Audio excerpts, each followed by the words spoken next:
Hello, everyone. Welcome to Therapy Clips with Dr. O.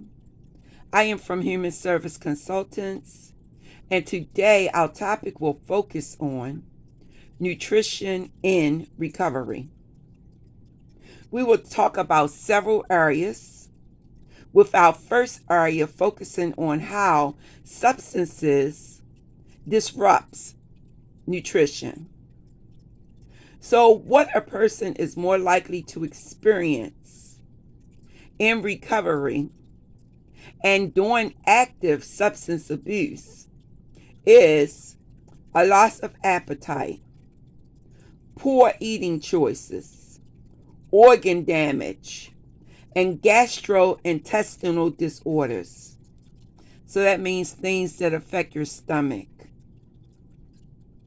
We will talk about different areas as far as nutrition and substances.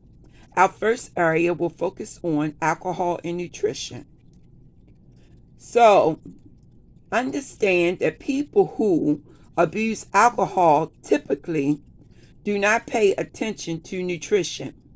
Even those who were formerly healthy tend to let their good eating habits go as they become more consumed with the need to find and drink alcohol. So this can affect the person in two different ways. First of all, they stop eating healthy and getting all of their nutrition. And second of all, it can lead to organ damage. So when a person is not getting healthy nutrients and eating healthy, but drinking more alcohol, then the alcohol tends to be what they focus on. And this alcohol prevents food from being fully absorbed in the way that it should be. Now we're going to move to the organs that's damaged as a result. And what happens when these organs are damaged as a result of alcohol abuse? Well, the first two digestive organs that are affected are the pancreas and the liver. The pancreas is responsible for making enzymes that's necessary to digest fats, proteins, and carbohydrates. This pancreas is also responsible for producing hormones that's going to balance out the sugar. The liver is responsible for breaking down toxins, and this includes alcohol. If it stopped working properly due to heavy drinking, the alcohol will circulate in the blood for longer and cause more damage to the digestive system. Alcohol abuse is known to cause severe deficiencies in essential nutrients such as folic acid, vitamin B6, and vitamin B1, which is called thiamine. The lack of these nutrients can result in anemia. This will make the person feel cold, lethargic, that means tired, and frequently dizzy. These individuals may also experience headaches and feel a shortage of breath. Thiamine deficiency is dangerous, and it can lead to a neurological condition called Wernicke-Korsakoff syndrome, which results in memory loss. So now we're going to focus on the opioids and nutrition. And of course, you know the opioids are things like heroin, Percocet, oxycodone, oxycontin, also methadone. So these are some of the opioids. So let's focus on what happens to nutrition when someone is misusing opioids. Well, when this happens, they usually develop a eating type of disorder because they're not eating the appropriate way. There are several patterns of eating that result from appetite suppression due to excessive dopamine production, and the competing priorities of eating and continuing drug use.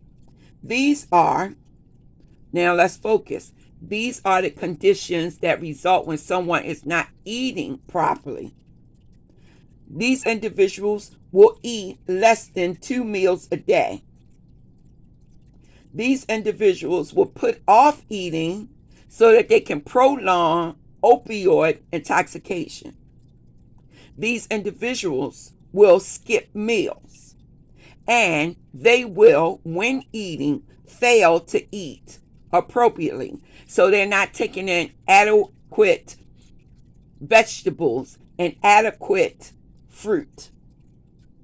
Now, another issue that's related to opioid intake is constipation, which can become severe over time.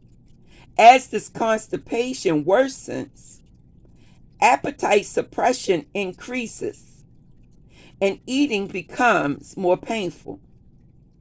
Stopping opioid abuse and increasing fiber intake is the only way to get back on track after opioids have hijacked your nutrition. And so you get this fiber in over-the-counter type of fiber supplements, but you also get fiber from fruit and vegetables.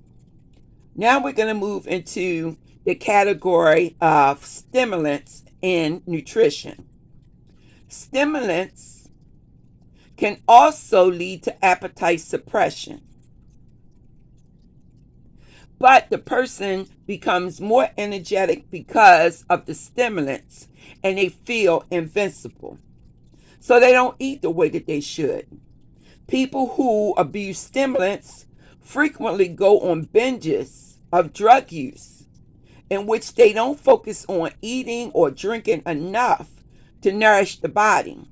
As a result of this, these individuals will have dehydration, electrolyte imbalances, heavy food intake is reduced, and this will lead to malnutrition.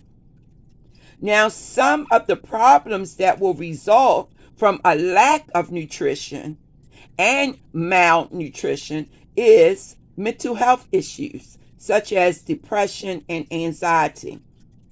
Also, this can lead to cognitive issues like confusion and trouble solving problems. There will be a heart disturbance in the heart rate in the rhythm. So the beating of the heart will be disturbed. Also, it can lead to low body temperature, muscle wasting away, and weight loss. Now, as a result of all of this, when a person stops using stimulants, they want to eat more. So there will be a spike in appetite, which can lead to overeating. That can overwhelm a weakened digestive system. Now, the digestive system is weak because of the abuse that's placed on the body through drug use. Now, it is a good idea if you can visit a nutritionist, please do so, because this nutritionist will tell you the appropriate way to eat. Now we're going to focus our attention on the final category for this discussion. This is part 1 of the discussion. Our final category for this discussion is marijuana and nutrition. Marijuana is known to significantly increase appetite. While this can be helpful for people with chronic diseases like cancer or HIV or AIDS Just these are just some of the type of diseases where people don't eat appropriate. But it can be dangerous for people without these conditions to consume a lot of food because of their cravings. People who are smoking marijuana is eating in greater quantities and with less attention to appropriate nutrition. Someone abusing marijuana is likely to choose foods that's associated with the cravings. And these foods are high in fat, sugar, and salt. Consuming a diet like this long term will increase cholesterol, lead to heart disease, heart failure, and diabetes. I'd like to thank you for taking the time to listen to part 1 of this presentation about nutrition and addiction. As always, I want you to have a blessed day. Be happy. Do something to make yourself happy. Eat appropriately. And if you can't find a nutrition, research it on the internet. A good nutrition plan. That's a good way to start if you cannot afford a nutritionist. Have a blessed day, everybody. Love yourself and love someone. Until we speak again, be safe.